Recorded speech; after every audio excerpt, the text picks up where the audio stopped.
listening to the Holy Bible 1-Year Challenge with Master Storyteller Michael Wood, featuring the easy-to-read version and used by permission from Bible League International.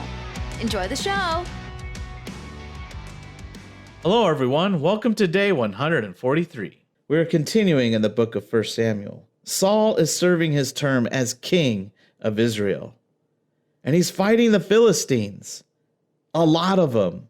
In fact, he is outnumbered greatly by the Philistine soldiers. But he's kind of a holy man and a warrior and a king wrapped into one. So he decides he needs an answer from the Lord so he can win the battle against the Philistines. Makes sense, right? So then he goes ahead and does the sacrifices so he can gain the audience of the Lord. Well, Samuel is the priest, and Samuel's the one who's supposed to be doing all of the sacrificing and speaking to the Lord. But when Samuel doesn't show up, Saul goes ahead and does it. I mean, he is the king. He even had a little prophetic visions a few chapters ago. Well, apparently this becomes a very big problem. And in the meantime, Jonathan, Saul's son, decides to get in on the action and save the day. Ah, the brave heroism of youth. We are also continuing in the book of John. Jesus is having the Last Supper with his followers. Although in the book of John, it's actually not referred to as the Last Supper. But however you want to call it, Jesus gives a little bit of some prophecies. From this conversation, we find the betrayer of Jesus, who is one of his closest followers. If you enjoy the show, visit me at patreon.com/storymaster.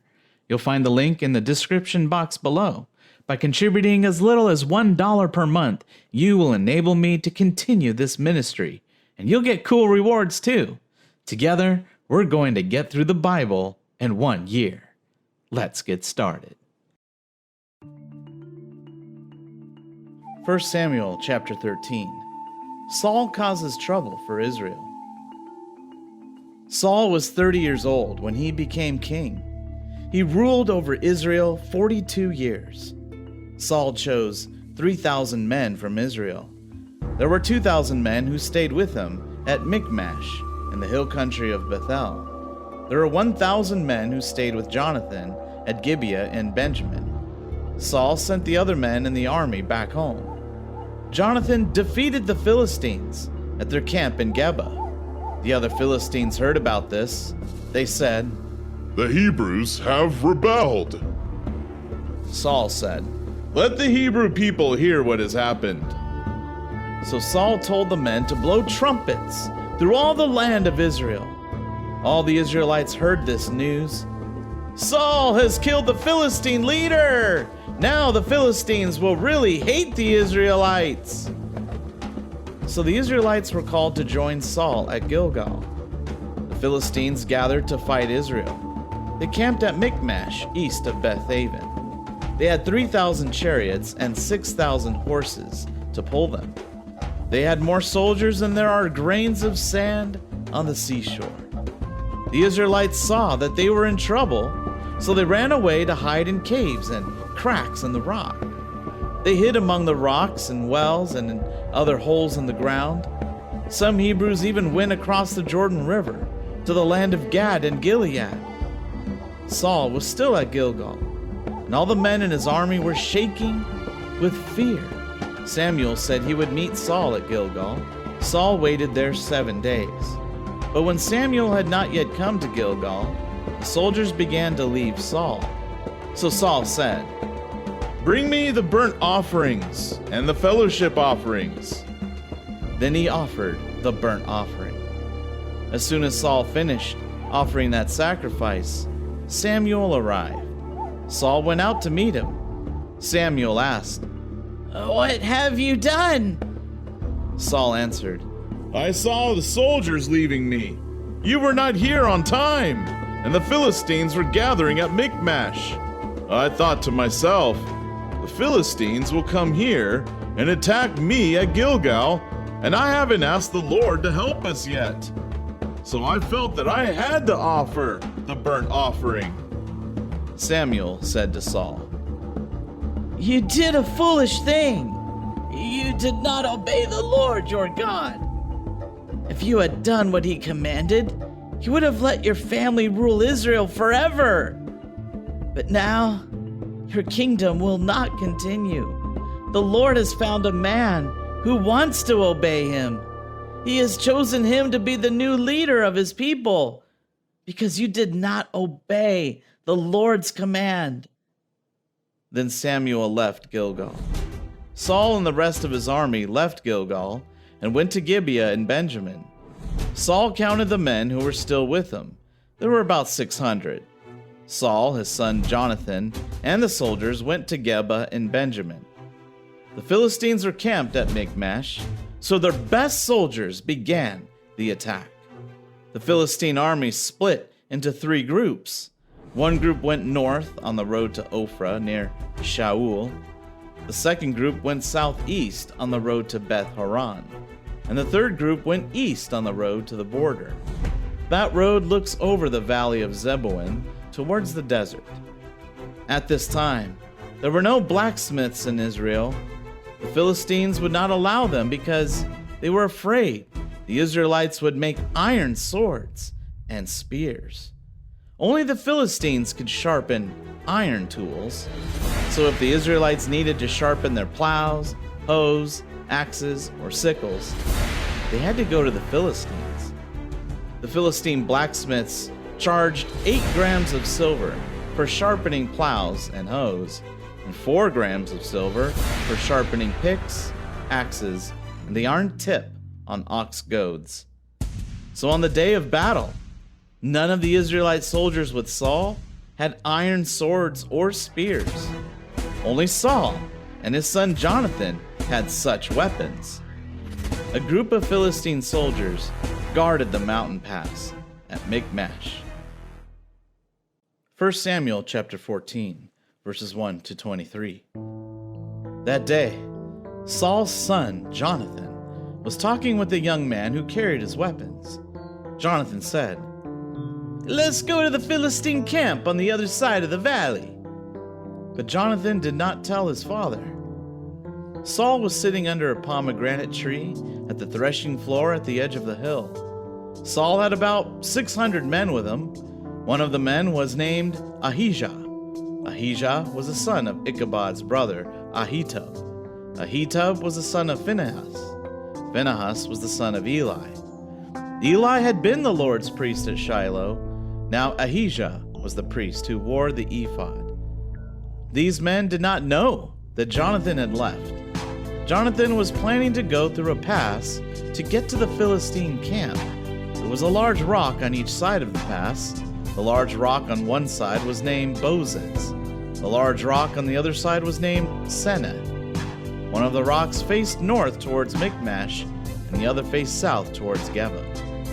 Jonathan said to his young helper who carried his weapons, "Come on, let's go to the camp of those foreigners. Maybe the Lord will use us to defeat them. Nothing can stop the Lord. It doesn't matter if we have many soldiers or just a few soldiers." The young man who carried Jonathan's weapon said to him, Do you think it is best? Whatever you decide. I'm with you all the way. Jonathan said, "Let's go. We'll cross the valley and go to the Philistine guards. We'll let them see us. If they say to us, 'Stay there until we come to you,' we will stay where we are.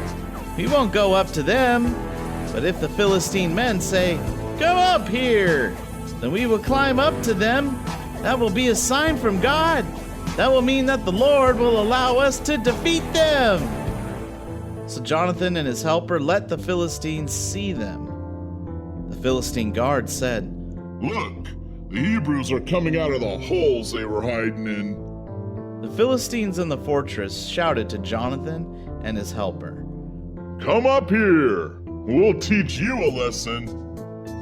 Jonathan said to his helper, "Follow me up the hill. The Lord is letting Israel defeat the Philistines."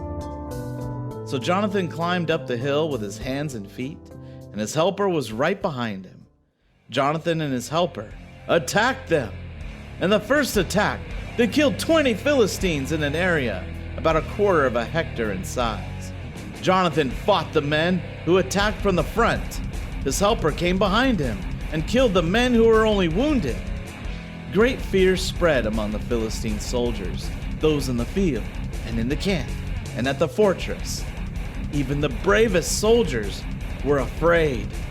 The ground began to shake, and they were completely overcome with fear. Saul's guards at Gibeah in the land of Benjamin saw the Philistine soldiers running away in different directions. Saul said to the army with them, Count the men. I want to know who left camp. They counted the men. Jonathan and his helper were gone. Saul said to Ahijah, Bring God's holy box. At that time, God's holy box was there with the Israelites. While Saul was talking to Ahijah the priest, the noise and confusion in the Philistine camp became louder and louder. Finally, Saul said to the priests, Stop! We can't wait for the advice from the Lord. Then Saul gathered his army and went to the battle. The Philistine soldiers were very confused. They were even fighting each other with their swords. There were Hebrews who had served the Philistines in the past and had stayed in the Philistine camp. But now these Hebrews joined the Israelites with Saul and Jonathan. All the Israelites who had hidden in the hill country of Ephraim heard that the Philistine soldiers were running away. So these Israelites also joined in the battle and began chasing the Philistines. So the Lord saved the Israelites that day. The battle moved on past Beth-aven. The whole army was with Saul. He now had about 10,000 men. The battle spread to every city in the hill country of Ephraim. John chapter 13, verses 18 to 38. Jesus is speaking to his followers. I am not talking about all of you. I know the people I have chosen, but what the scriptures say must happen. The man who shared my food has turned against me. I am telling you this now before it happens. Then, when it happens, you will believe that I am. I assure you, whoever accepts the person I send also accepts me. And whoever accepts me also accepts the one who sent me. After Jesus said these things, he felt very troubled. He said openly, Believe me when I say that one of you will turn against me. His followers all looked at each other. They did not understand who Jesus was talking about. One of the followers was next to Jesus, was leaning close to him. This was the one Jesus loved very much. Simon Peter made signs to this follower to ask Jesus who he was talking about. That follower leaned closer to Jesus and asked, Lord, who is it? Jesus answered, I will dip this bread into the dish. The man I give it to is the one.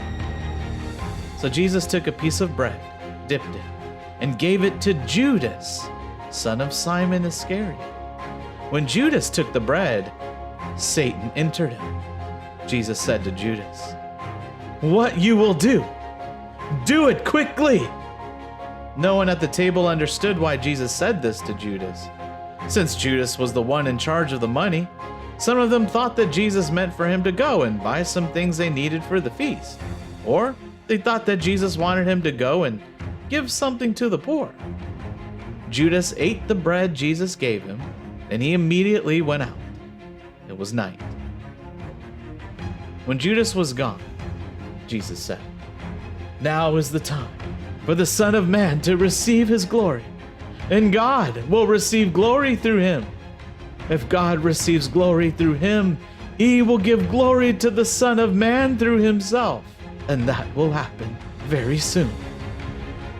Jesus said, My children, I will be with you only a short time more. You will look for me, but I tell you now what I told the Jewish leaders. Where I am going, you cannot come. I give you a new command. Love each other. You must love each other just as I have loved you. If you love each other, then everyone will know that you are my followers. Simon Peter asked Jesus. Lord, where are you going? Jesus answered, Where I am going, you cannot follow me now, but you will come later. Peter asked, Lord, why can't I follow you now? I am ready to die for you. Jesus answered, Will you really give your life for me? The truth is, before the cockerel crows, you will say 3 times that you don't know me.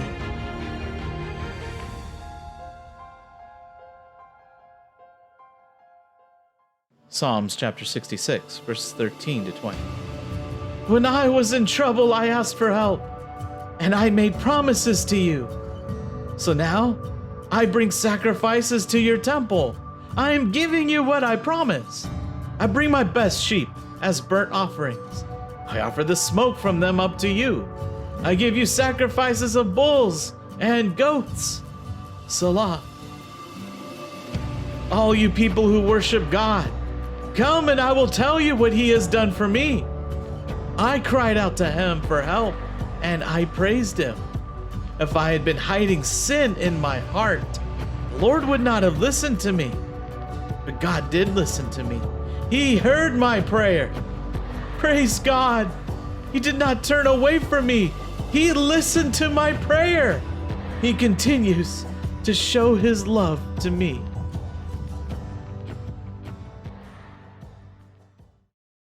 Thank you, everyone. That was day 143.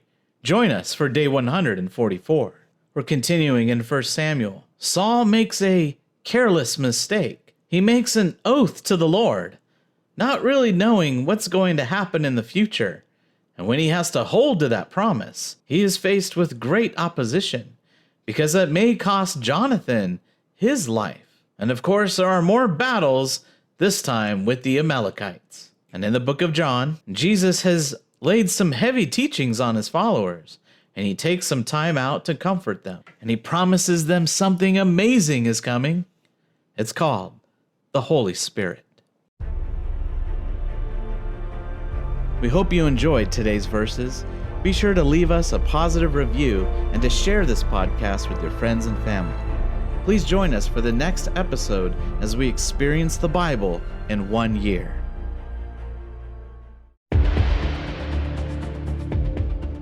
Did you know we offer online courses in creative writing, literature, and web design? Visit us at storymaster.online to learn more.